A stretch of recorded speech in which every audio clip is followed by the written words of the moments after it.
ভাই এখন থেকে জীবনে শুধু ফুল এনজয় রে। কেন রে? কেন মানে এই মাস থেকে গাড়ির কিস্তি আর আমাকে ভরতে হবে না রে। এই মাস থেকে গাড়ির কিস্তি ভরবে বিজেপি সরকার। কেন? ইএমআই ভরার নতুন প্রকল্প বেরিয়েছে নাকি? কেন তুই জানিস না? এই মাস থেকে আমাদের স্যার নরেন্দ্র মোদি আমাদের মায়েদের জন্য 3,000 টাকা করে দেবে। নাম হলো অন্নপূর্ণা ভান্ডার। আরে সেটা তো তোর মা পাবে। আরে সেই 3,000 টাকা মা পাক কিংবা বাবা পাক, দেবো তো আমার গাড়ির কিস্তি। আরে তুই ভাব একবার, আমাকে তো কাজে যেতে হবে না রে। আরে যেতে হবে।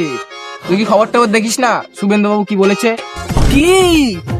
আরে যতদিন না অন্নপূর্ণা ভান্ডার দিচ্ছে ততদিন লক্ষ্মী ভান্ডারই চলবে।